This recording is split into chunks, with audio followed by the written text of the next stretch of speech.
एक मित्र ने लिखा है, प्रणाम अनंत श्री।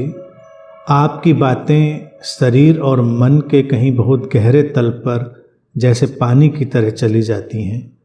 उस गहराई के नीचे का तल तो दिखाई नहीं देता, लेकिन वो अंदर से इत्र और अमृत की तरह काम कर रही हैं।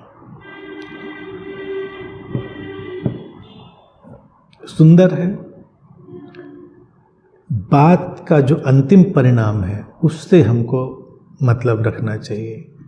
इत्र अर्थात जो एसेंस है, जो सार है, जो अमृत है, जो कभी न खत्म होने वाली सत्ता है, उससे जीवन अगर भर रहा है तो ये शुभ है।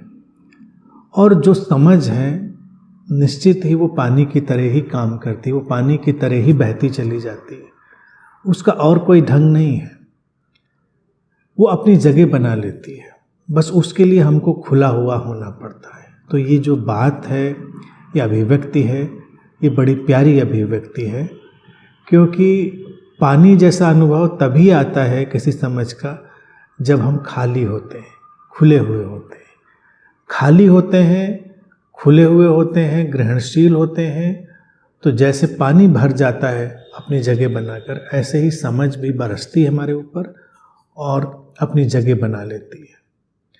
पानी अपने आप में इसीलिए बड़ा ही अद्भुत कमाल का तत्व है। पानी अगर बरस जाए तो वो स्वतः ही खाली जगहों की तरफ दौड़ जाता है, और पानी अगर बहुत बड़ी मात्रा में है तो फिर उसको कुछ भी रोकता नहीं, वो अपनी यात्रा कर लेता है। रास्ते में चट्टाने हों, रास्ते में अवरोध हों, कुछ भी हो, कुछ भी परवाह नहीं करता। और पानी जब कभी बाढ़ में बदल जाए तो बड़े बड़े पुल धराशायी हो जाते हैं, बड़े बड़े भवन धराशायी हो जाते हैं उसके मार्ग में आकर। समझ किसी भी रूप में हो सकती है, कभी सौम्य बरसात की तरह, कभी सौम्य नदी की तरह, और कभी प्रचंड बाढ़ वाली नदी की तरह। हर हालत में वो शुभ है, क्योंकि हर हालत में वो अपना रास्ता बनाएगी और हर हालत में वो हमें निखारेगी।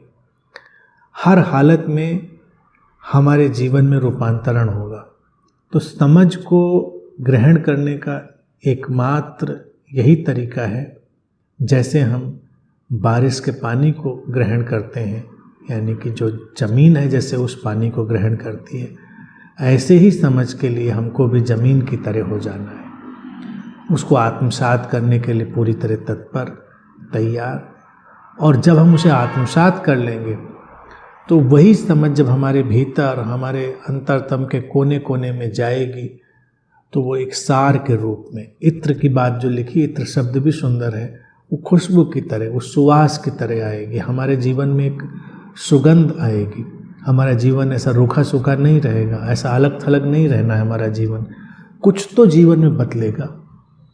समझ हमारे भीतर प्रवेश कर गई तो जीवन से कुछ इत्र महकेगा, कुछ सुगंध आएगी, और अमृत, हम उस आयाम से जुड़ेंगे जो कभी समाप्त नहीं होता, जो है, जो शाश्वत है, जिसके ऊपर सारे परिवर्तन का नृत्य चल रहा है। और वो हमको आत्यंतिक ठहराव देगा, और वही अनुभव आत्यंतिक ठहराव का हमको गहनतम शांति से भरेगा।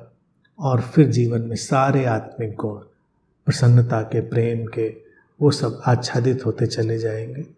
तो ये अनुभव, ये दृष्टि बहुत शुभ है, उसके साथ चलते रहें।